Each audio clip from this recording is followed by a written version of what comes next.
Я последних 4 людей приняла, все, можно начинать. Все, можно начинать. Уважаемые коллеги, здравствуйте.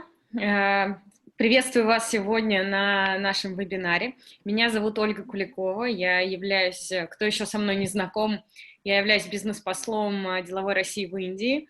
И сегодня мы проводим в рамках страновых треков экспорта, развития экспорта российских компаний.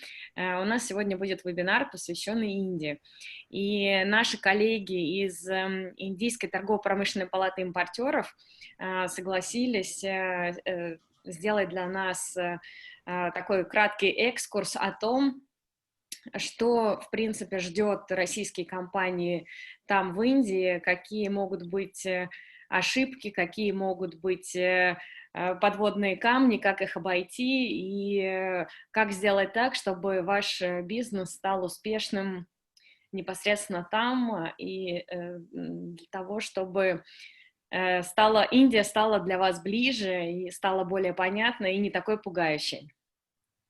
Я, соответственно, наш вебинар сегодня немножко в необычном формате, он на английском языке, поэтому, я надеюсь, будет всем еще более интересно. Соответственно, я сейчас слово дам Анне Роговской, представителю Индийской торгово-промышленной палаты импортеров и координатору по проектам по России. И я хочу еще пару слов сказать на английском. Dear colleagues, that was my introduction in Russian for our Russian companies. So I really welcome you to this webinar. Thank you very much for joining. Thank you very much for your idea of doing this webinar. And I hope that a lot more Russian companies can come to the Indian market with your support and your help. And you will be the ones who will make Indian market more transparent and more understandable for Russian companies. So I look forward for the interesting webinar, and I'll be following all your instructions. Thank you very much. Anna? Good afternoon, everybody. So, yeah, our working language today is English, but if there are some questions which you want to ask in Russian or some doubts, you send a message on the message chat, and I'll be able to reply to you in Russian language right there or later on in a text or voice. And today's webinar idea was born after visiting a lot of webinars dedicated to the problem of working in India, where I realized there are no clear answers. What exactly to do? There are a lot of words about how we need to increase our cooperation, how long and how strong is our Indo-Russian friendship, but nobody knows and nobody replies to the precise questions. Where should we start? What documents do we need? How the foreign company came to India and became successful? What did they do? Where did they go? So we wanted to answer to all these very practical questions. So we designed this webinar in a very practical manner that when the professionals from the Indian side who used to work with foreign companies a lot will share their experience of bringing success to the foreign companies, of solving their problems here, and how it all happened and what was done to work in India and succeed in India. So we will start with Mr. Afaq Hussain. He is a director of Brief Company, the strategic planning company. So Mr. Afaq, are you here? Yes. Can you hear me? Yes, I'm please. there. I'm there. Stage to you. Just 1 second, one more line I will add in Russian language. Вопросы или какие-то уточнения вы можете писать на русском языке, мы будем отвечать на них, и впоследствии мы сделаем бриф на русском языке всего выступления, чтобы можно было прочитать и сохранить всю информацию, которая будет получена. Yeah, Mr. Afaq, please. Thank you, Anna, and good afternoon, everyone, and good morning in Russia.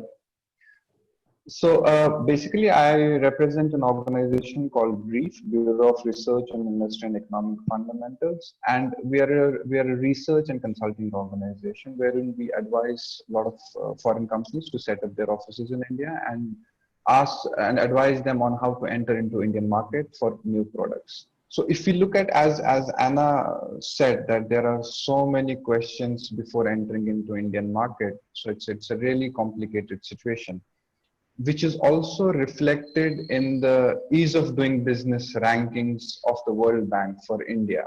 India ranks 136th in the starting a business parameter. When you have to start a business, so India's rank is 136 among 190 countries, while our overall ease of doing business ranking is around 68. So we rank around 60, which is much better. But in the starting business parameter, we are 136, which shows that the starting a business in India is not that easy. It is complicated. So we have a lot of rules and regulations here. We have a lot of complications, legal complications for setting up. There are a lot of documents required.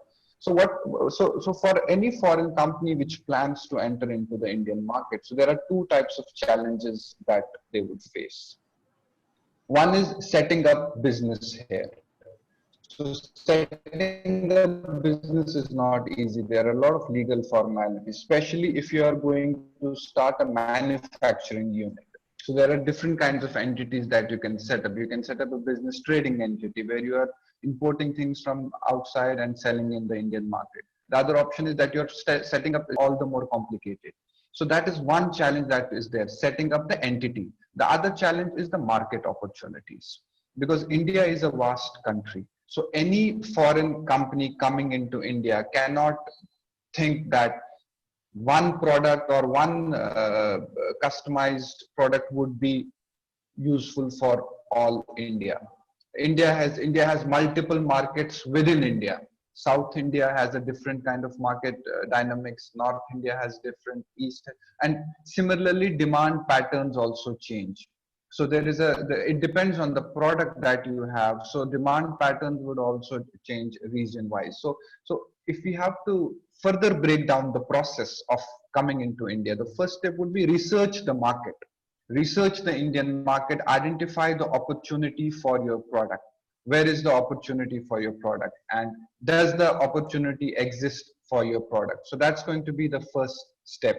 Second step would be customize your product as per the requirement of the market. So you need to customize, like we have seen a lot of multinational have customized their products as per the requirement of Indian market. Then you have to partner with the right people. If you are entering into an Indian market, you need to partner with the right people. You need to have the right partners in India, because most of the foreign companies, they will have a local partner here who would support them. So they need to have the right partner. These are the things that one needs to keep in mind while entering. The second part, which is the entering into the Indian market, which is setting up the legal entity. For that, one needs a proper chartered accountant to guide and legal expert. I'm sure we have CA, one of the chartered accountants in the panel, and I think we have one of the legal advisors also in the panel. So they would advise further. So because these are the two things, the tax compliances in India are really complicated for foreign entities. We have seen a lot of cases which have happened in the past, whether it is Vodafone case, where they were taxed retrospectively for certain things. So these kind of things have happened in India in the past for foreign companies. So a legal expert and advisor would be a very important thing there. So again, I work a lot with Chinese companies also. We have a lot of Chinese presence in India as far as the product. So how they operate in India, they would have a local representative in India. They would not set up their entity, they would not set up their office here in the beginning. They would send their local representative who would do licensing with local people here, depending upon the product, and then he will look at the demand for that product. So the sales office in India, which is much easier in terms of the legal formalities. So they'll set up a sales office either in their own company or in partnership with somebody, and that that legal entity, that sales office will import goods from China, and then they would be distributed to Indian partners or Indian customers. That is how most of the Chinese companies operated in India while we have interacted with them, because they also didn't want to set up their own whole infrastructure because it adds up to their cost also. So they have their own local people here who would do groundwork for them, identify the markets for them, identify the demand, and then they will set up this sales entity. It's called the sales office, like Acer has done. Acer used to do it, and all these computer companies, they have set up the sales office in India, and then they import things from that company, would import goods from China, and that would be distributed to the Indian market. That's how they operate. Most of the Chinese companies operate in India. Now they have moved to the next level in terms of setting a manufacturing unit with MI and others. So they have moved to the next level. But all the medium level companies, electronic companies, they have set up a sales offices in India, where the legal formalities are slightly less. As far as the investment is also concerned, in India, most of the states of India, they have set up a foreign investment cell also, which is a single window clearance.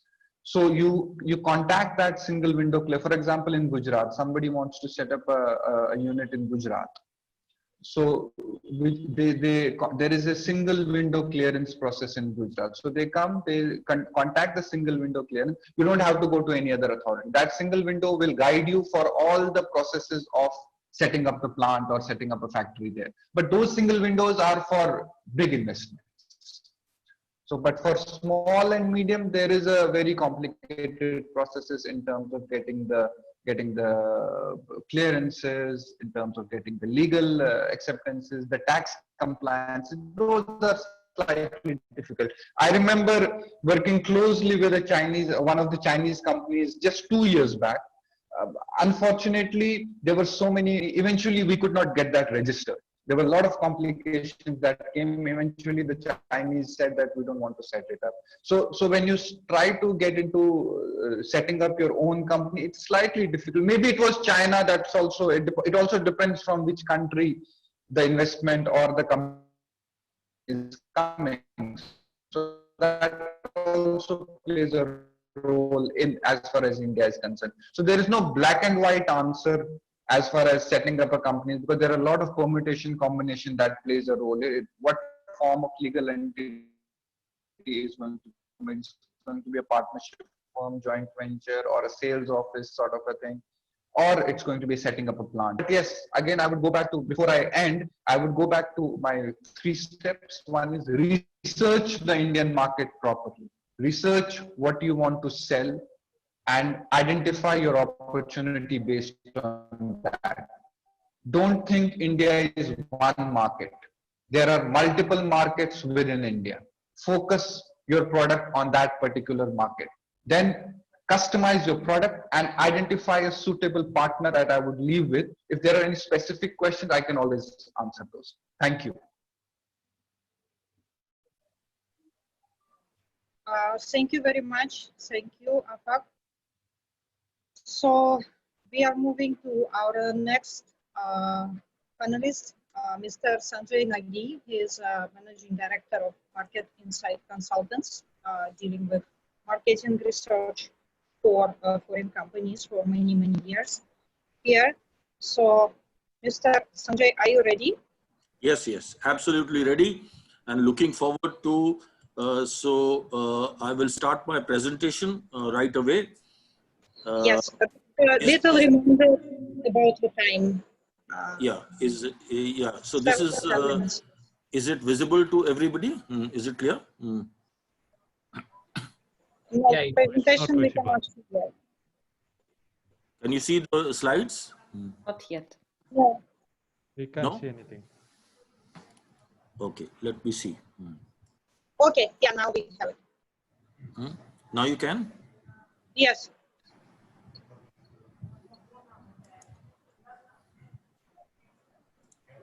We can see it now, but we cannot hear you now. Okay. Yeah. Can you hear me now? Yeah, okay. So let me present about how to enter the Indian market. Indian market is a good market. I will introduce my company to you. It's an 18-year-old company. Basically, our job is to help foreign clients like all of you in Russia to enter into India. Whatever I am going to say to you is on the basis of the highest experience amongst the small and medium companies in getting foreign companies into India. So we have assisted more than 80 global firms to come into India, and I don't have any Russian clients, so I will look forward to the cooperation of Business Russia to get us. So we have clients from USA, Germany, everywhere. Right? We have assisted, as I said, more than 80 global companies in multiple sectors. So whether it's health or power or luxury or construction or nutrition, we have helped all sectors to get in. Also, whatever I will tell you is on the basis of 175 assignments in market assessments. So these for large, small, medium companies, all. And whatever I say is on the basis of 55 assignments in market strategy, where we changed the global strategy. We are helping Toyota in making a new strategy into India, and a small Bhutan company as well. So all these assignments, these 175 market assessments, these 55 strategy assessments, these 80 companies assisted, it gives me a certain market understanding, which I like to convey to you, that in one word, India is a mystery of a market. There is a very high potential in India.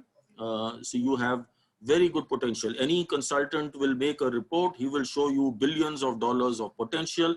But when you will come, you will have a high degree of difficulty in concluding that into sales.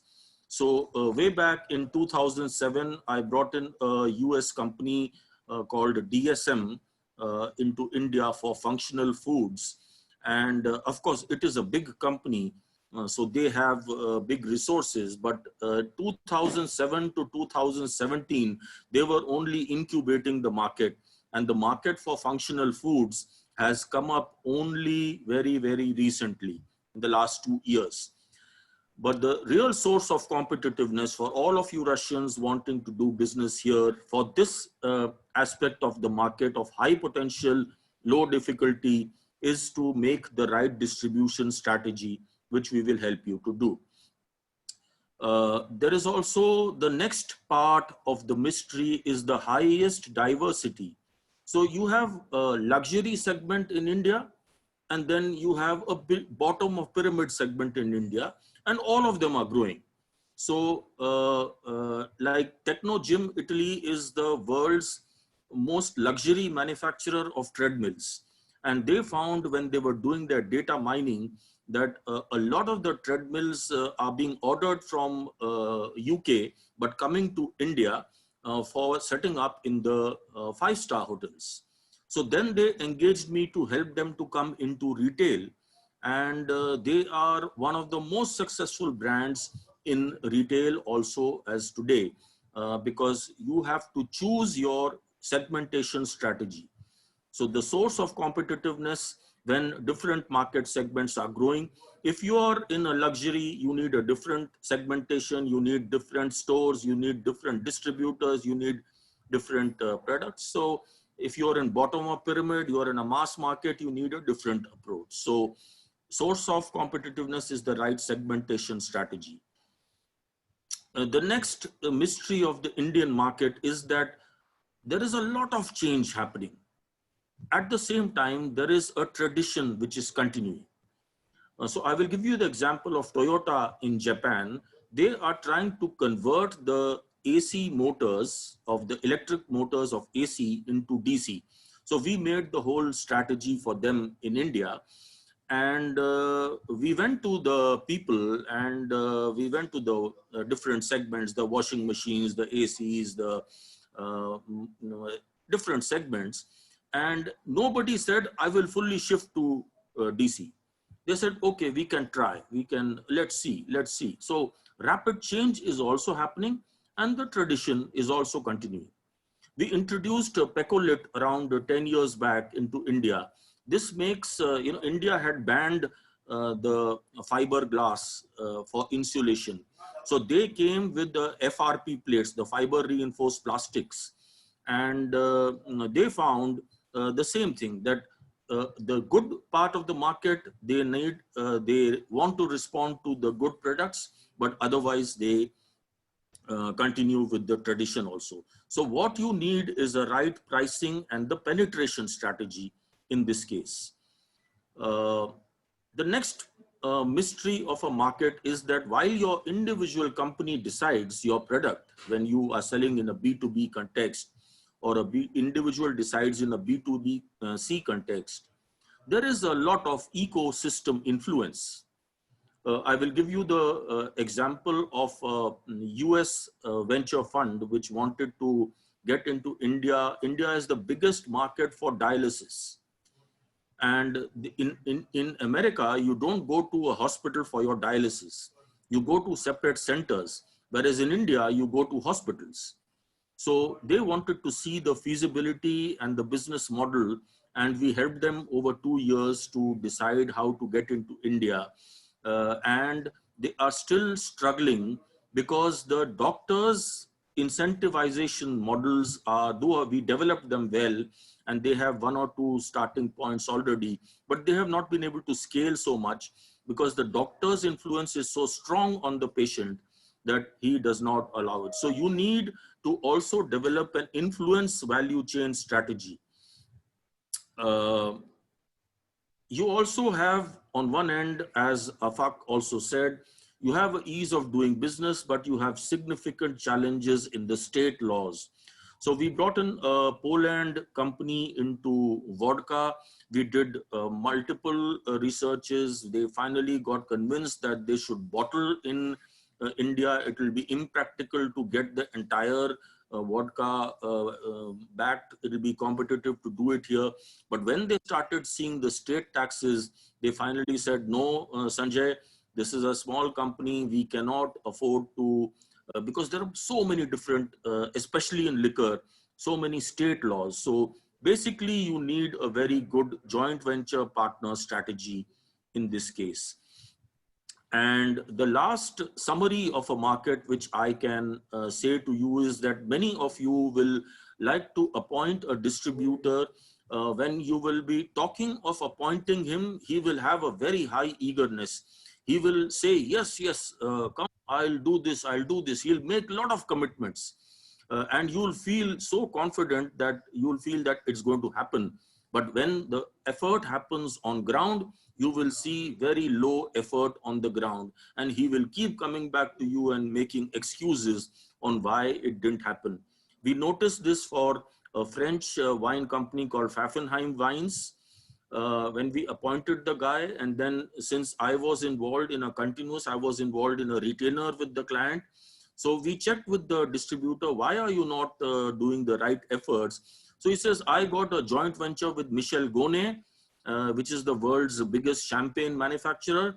So therefore now my entire energy is with Michel Gonnet, and therefore I am not interested so much in doing Pfaffenheim. So that is the way the distributor changes. He sees some more money coming somewhere. Same way with Korea. They participated in an exhibition. There was a distributor who came and he made them sign an exclusive contract for these medical tapes. You know, in India, we used to have plaster of Paris. Then he brought this medical tapes for the fractures. And then this guy took one container, and after that, he stopped doing business. So then he engaged me at that time. He says, Sanjay, please help me. So we brought in legal experts, we brought in market strategies, and now plaster of Paris is almost out of the India, and medicine is the market leader in orthopedic tapes. So distributor choice is a very, very important aspect. Now, I have given you a summary of the market. I can go on for hours talking on the Indian market, sometimes even without slides. But how do we help all of you? We do this in 3 steps. One, we do a detailed market assessment and qualification for your product. It works for your product, your company. It's not a standard report. Then we make an individually tailored strategy, and then we help you to get a careful partner or a distributor, the right person for your choice. Then we help them to monitor. So we cover all the regulatory issues, the non-tariff barriers, the markets, the market segmentation, the buyer behavior, the competition analysis. We help you to also know markets are good. The telecom market is good in India, but Uninor, a Russian company, they chose the wrong partner. They had to go back. And the other companies like Airtel and Reliance are succeeding in the market. So we also tell you in this detailed market assessment, the competencies to succeed in the market. So we help you with a detailed market assessment through research and consulting. Then we make your entry strategy. Sometimes you may like to come in with manufacturers. I'm sorry, I have to interrupt here. You need to sum up. You have only one. This is my last slide. So we make all the strategies. So we make an aggregate 5-year business plan. We mitigate your risk. We decide your promotion, etc. And then we help you to find a partner at the intersect of his interest in the business, his capability, and the clash with business terms. So we are here and we look forward to serving Russian business. I thank Business Russia to consider me, and with the experience that we have, the highest experienced among SME consultants, you're in safe hands, and we will work together to help you to succeed in India. Welcome to India. Thank you, Anna and Olga. Thank you very much. So we are moving to the next person in line, which will be Mr. Akshay, who will give us a legal input of will give us input on the legal aspects of living in India. Yes, thank you, Anna. And I would like to thank Business Russia and IICCI, Indian Importers Chamber of Commerce, for giving me this opportunity. So my name is Akshay Sapra. I'm a legal advisor and consultant here at Ardent Legal. I'm one of the partners in corporate laws, and we advise a lot of foreign companies, be it from Middle East, European and US side, for market entries and legal regulations surrounding their businesses here in India. So can you come a bit louder? Yes, can you hear me now? Is it fine? Yeah, it's better. That's better. Great. So with the basic understanding of the Indian legal system for international companies and investor, what they seek to know is they need to worry about 3 major things. One is their strategy of entering into India. As Sanjay also said, that strategy is of paramount importance. That is one of the key importance of observing the economical and political environment in India. Again, you went very down. Again, louder. Let me just hold my mic like this. The first and foremost thing is you need to worry about is the strategy when it comes to doing any kind of business in India, and the prospective investment which is surrounding that strategy. And the second major thing which you need to worry about is the legal aspect. So when it comes to legal aspects, there are 3 specific areas which you need to worry about. One are the exchange control laws. So these are primarily constitutes the Foreign Exchange Management Act, which is FEMA 1999 in India, and the rules and regulations and certain notifications which surround this very act. So this is an important exchange control law for any foreign entity entering into India. The other set of laws include corporate laws. So these are primarily the Companies Act of 2013, which we have. Depending on your structure, it also can be the Limited Liability Partnership Act of 2008. And then there are regulations laid down by the Security Exchange Board of India, which is SEBI, which is a regulatory authority for companies which are to be listed or unlisted in India. Then the third set of laws you actually need to worry about are the labor laws. So India is India is notoriously known for having one of the most strongest labor laws across the world. And it's not a tag that we popularly associate with, but we have that tags. And India has many central labor regulation laws. Most famous one of them is the Industrial Dispute Act 1947, the Minimum Wage Act, which is now being converted into the Code of Wages Act in 2019. And as well as many state-specific law, which Sanjay also mentioned. So depending on what kind of product or service your company or your business is actually looking into, there are specific laws, and depending on the area where you're setting up your business, there are many laws which will apply to your businesses. So these are the primary parameters. Then there are sector-specific parameters. So the above three areas of law are the general legislations which are there. And then there are sector specific legislations depending on whether you're into the financial services, any particular sector of service your business is into. Then there are specific infrastructure, like we have certain infrastructure laws which are there. There are certain laws which are specific only to the financial sectors of businesses which are there. So these are the areas of law you actually need to look into when you're starting a business in India. The third thing which you need to worry about is the taxation. And I believe we have a tax expert here also who will dwell into the same, but primarily you need to look into the domestic taxation law, which is the Income Tax Act. And then there are subsequent indirect tax regulations which you need to look into. And then there are international tax treaty which you must consider. India and Russia share very good relationships. So in fact, 2 years ago, I believe it was last year or 2 years ago, they signed many bilateral trade agreements in which it was permitted to do business in their own specific currency, which overtook the US dollar, which was earlier being used as a mode of currency for both the countries. So there are certain international tax treaty, double taxation avoidance agreement that you must know in order to see which kind of business you are doing here in India. So if time permits, I would like to talk about certain foreign direct investment issues which are there. Anna, do we have time for that? Yes, I think we have some more minutes, so you can proceed. Very interesting. Great. So I'm just putting everything in a ballpark figure. So anyone who wants to an in-depth detail on certain sectors their business operate in can actually get in touch with me. So foreign direct investment, setting up of operation in India or investing in India by a non-resident require conformity with Indian foreign exchange regulations, specifically regulations governing foreign direct investment, FDI. Most aspect of foreign currency transactions with India are governed by FEMA, which is one of the one of the central laws which I discussed about earlier.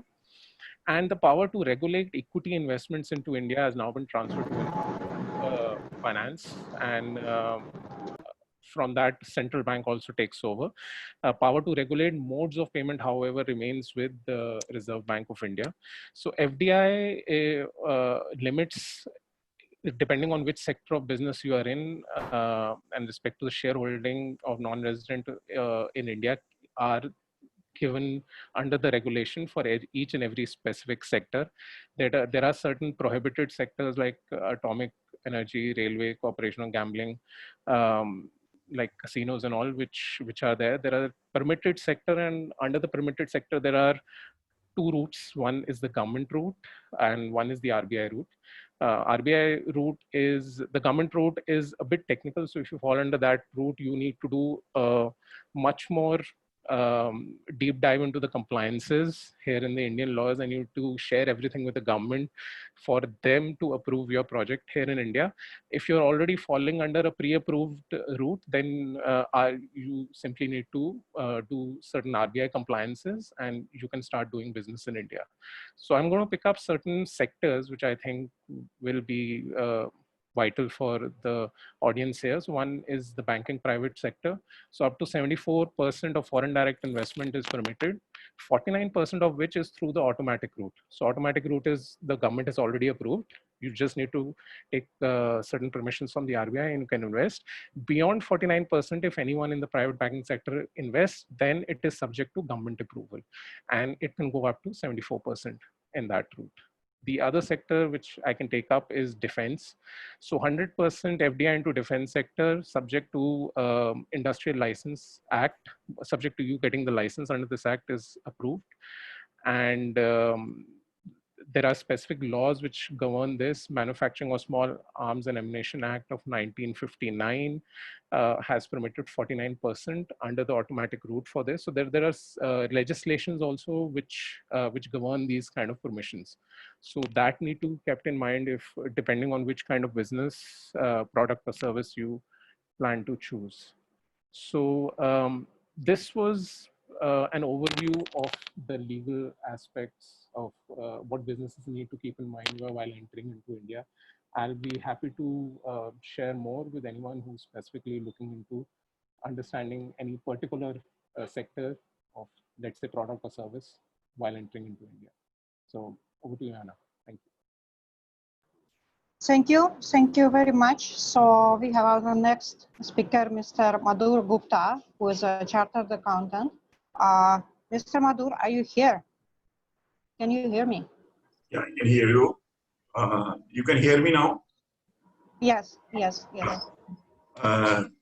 afternoon, everybody. And I'm grateful to the Russian Commerce Ministry for organizing this webinar, as well as giving me the opportunity as a chartered accountant to explain about the investment in India. So I would like to share the slides with you so that, and I will go through because the time permitted to me is only 10 minutes given by Anna.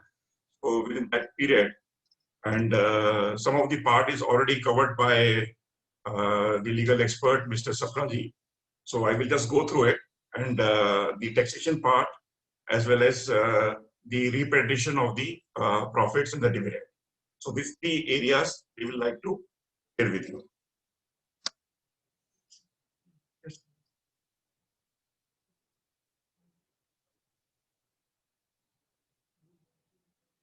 Can you just enable this participation screen sharing?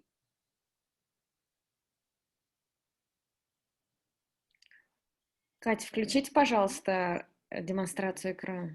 Спасибо. So now, doing business in India, the first one. Then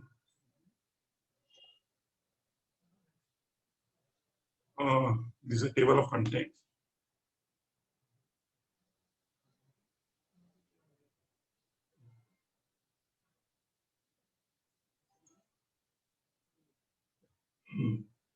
So this part is already covered by Mr. Sen.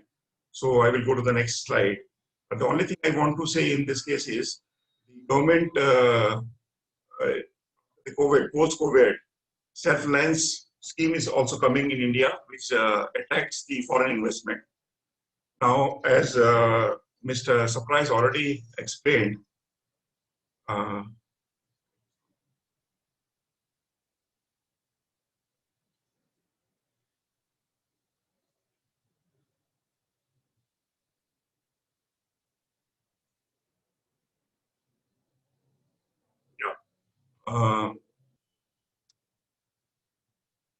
now what Mr. Surprise, we can go to the next slide. This is the area where it is through a government.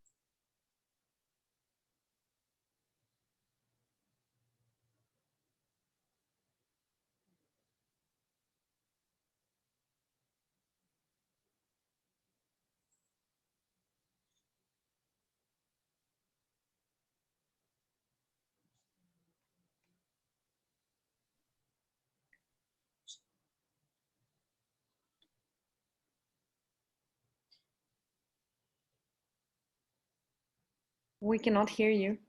Yeah, just a minute.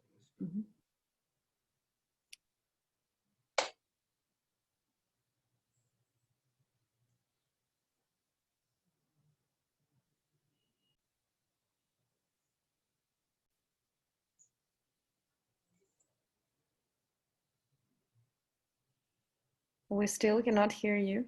Yeah. Yeah? I think there's some problem with the slides. Oh, maybe you can, yeah, proceed. And, okay.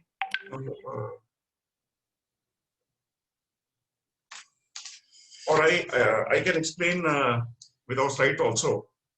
Now, after this, the investment, what we can do is two entities. One is the corporate entity. The other one is non-corporate entity. In corporate entity, we generally go by wholly owned subsidiary company, or it's a joint venture, or third is LLP, which is called limited liability partnership. And in case of non-corporate entity, we can go with the licensing office, the branch office, or the third is the project office. So this is the 6 ways in which we can invest in India. Now, coming back to the what are the areas where this 6 type of activity, 6 type of entities can handle the business. Just like in wholly owned subsidiary company, all the commercial activities are permitted. Similarly, for joint venture as well as limited liability partnership, LLP. But in case of licensing office, no commercial activities permitted, and branch office, commercial activities are allowed. And in project office, only specific projects for which approval is given by the Government of India, that can be taken care in this particular project office.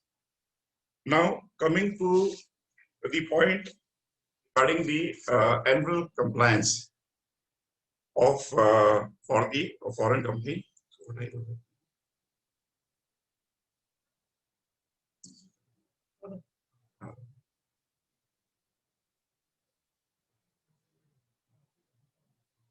So, in this annual compliance of the foreign company, there are 6 things which one has to keep in mind. One is the accounting, keeping and the payroll management. Second is the tax compliance. Third is the Shop and Establishment Act. And fourth is company law compliance. Fifth is foreign exchange law. And the sixth one is the statutory audit, which is a compulsory in case of you have to do the business in India. Now, coming to the taxation part, we can divide the taxation part into 2 parts. One is the direct taxes and other is indirect taxes. So direct taxes, basically income tax, we have to take into account. And in case of indirect taxes, GST has to be taken care. So GST also, there are different percentage of the tax, similarly for the direct taxes also. In case of foreign company, it is a 40% tax plus some such charges has been applied for in case of 2021 financial year. Similarly, for the firms, LLP, the rate of tax is 30%. And in case of domestic company, because once it's a joint venture company, then the tax rates varies from 15% to 25% depending on the turnover and the sections.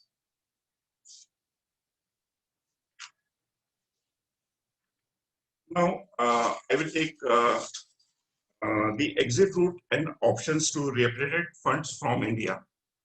There are 2 ways of basically repatriate the funds what is earned in India. One is through the dividend payments, and second is the transfer pricing.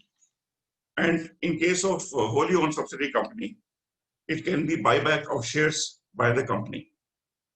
So if all the compliances are made in India, then, but though it's a little bit complicated, but once you have a full-fledged and knowledgeable person and you know the laws, then there is no difficulty. But the only thing is the interpretation has to be there properly, and there should not be any problem in case of taxation. And already our firm is doing work for Russian company as well as European company, starting from the incorporation to the GST returns, tax laws, RBI laws. And our firm is 45 years old firm, and we have a different department from the company law matters, for taxation, and for audit. So we would like to work with these organizations, and we want there should not be any problem in case any laws, suggestions, or any complications are there. We are there to settle it. Thank you very much. Mr. Gupta, can I ask you a question? We had a question from one of our participants in our chat. What is the tax imposed on the individual from consulting services in India? Can you specify? Yeah, that's this rate I have to see specifically, and I can come back to you. Thank you, sir. Thank you. Anna? Fine. So we are proceeding to the next person who will talk. It is the president of Indian Importers Chamber of Commerce and Industry, Mr. Atul Saxena. Mr. Atul, are you here? Are you with us? Can you hear me?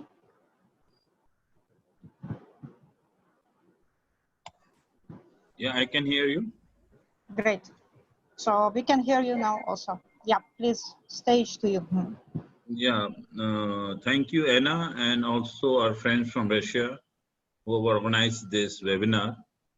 And as we have heard, 4 specialists speaking. One is Mr. Afaq, who is also member of the chamber, and Mr. Akshay, who is a lawyer, also member of the chamber, and Mr. Nagi and Mr. Gupta, who is a chartered accountant. So the participants from the Russian side have got a 360-degree view on the legal, on the entry-level policies of the government, and Mr. Gupta has given the view on the accounting system and various taxes which are applicable. But actually, every businessman looks for business, and that's the thing which the chamber does. Ours is an Indian Importer Chamber of Commerce and Industry. The name itself suggests it's for importers. So we have a data bank of 200,000 members who are into imports, who are into joint ventures with foreign companies, and who are actually looking for partners globally. We are in touch with nearly today 100+ Russian companies. And last time I had gone with a delegation, and Anna was part of that, and we visited St. Petersburg and met some very good companies and the government of St. Petersburg also. Subsequently, we had gone to Varanasi and also to Moscow and met a lot of companies. I have a very old experience on Russia, working for nearly 22 years. So I would like to just give another 5 minutes to some experiences of mine in the global market and in special respect to Russia. What I have found that India and Russian friendship is one of the best in the world. We are very old, trusted friends, and we have a huge business of defense, oil and gas, heavy engineering, chemicals, manufacturing, machines, tractors, etc. But today, world is changing very fast. The world is moving toward digitalization and privatization. So what is required now from the Russian side is more of SME private companies to enter the Indian market. And rightly said by Mr. Afaq, a partner is needed. A partner in India is needed to handhold the Russian company in India. And who's the partner? The partner must have 3 qualities. I always say CCC. He should be capable. He should have the capacity to do your business. And he should be a man of good character. So this is very important. because there was an example given by Mr. Sanjay of a company which imported product from South Korea, and just after one container, this company has just vanished or was doing something which was not correct in for importing the tapes. So the chamber has if you can see, a website has a very strong legal cell where Mr. Akshay Sapra is one of our legal experts on that. We have about 20 plus lawyers working with us in the legal cell. We are the only chamber in India to have a legal cell. And recently only Mr. Akshay is helping a German businessman who has fallen to a fraud by some Indian people. So we have a legal cell which strengthens the hands of the Russian partners when they come into India. And this service is free of cost. This is the best part of it. We have people like Mr. F.S. Nariman, who happens to be my neighbor in Hoskas Enclave, whom I can always go and ask for some advice if need be. So the top lawyers to the ground level. Number two, I would like to talk about the Korean experience. There were 4 Korean companies: Lotte, Hyundai, Samsung, who were entering the Indian market, and LG. So all 4 are into different segments. LG is for consumer durables. Hyundai is in cars. Samsung is in telephones and some of home appliances, and Lotte is in food. So all the 4 Korean companies selected a different route to enter the Indian market. Like Lotte bought over a company, Parle Foods, one of the divisions, and entered the Indian market. Hyundai studied the Indian market, what was needed as small car, and they came with Santro, which was known as a small car, and then they expanded their manufacturing base in India. Similarly, Samsung saw a big market for phones, but today they are selling washing machines also in India. And similarly, we have example of other Korean companies which are following the route.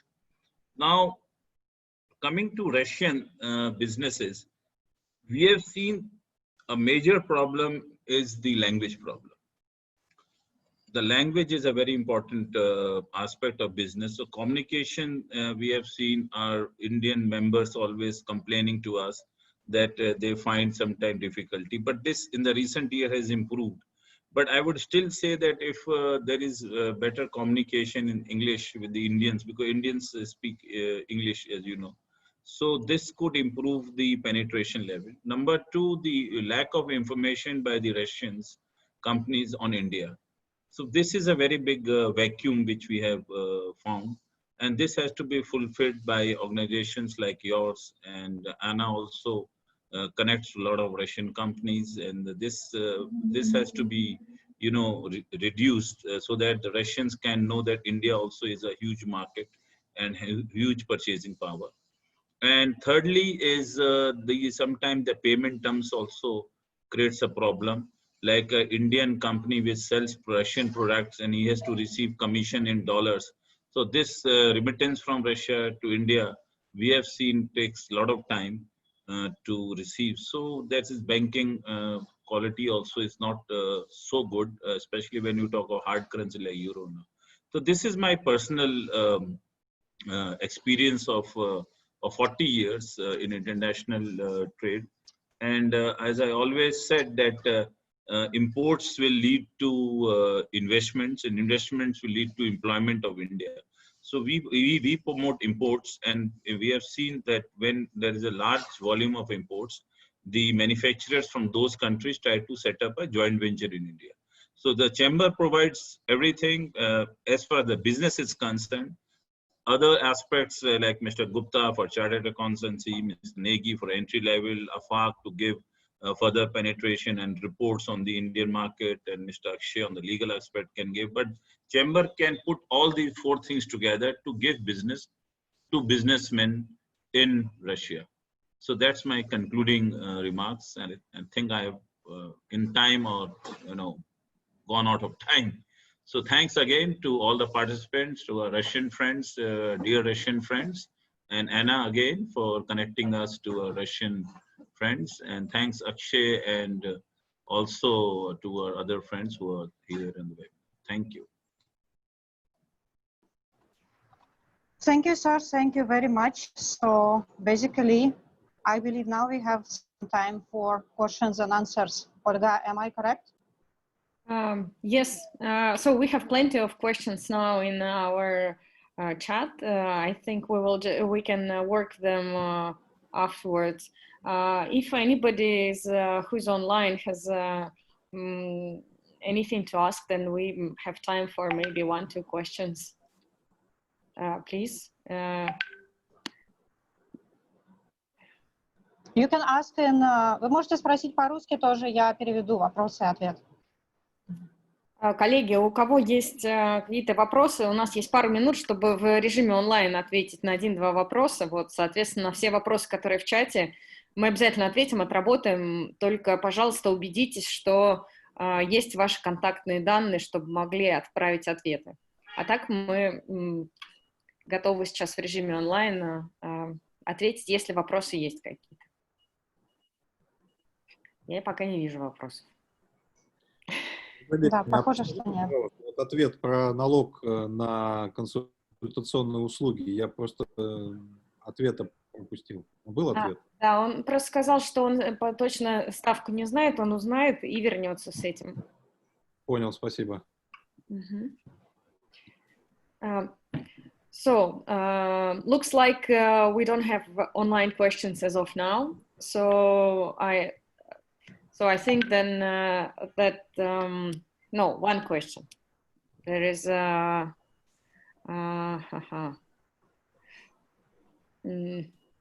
no, I think this also offline. That will be too complicated.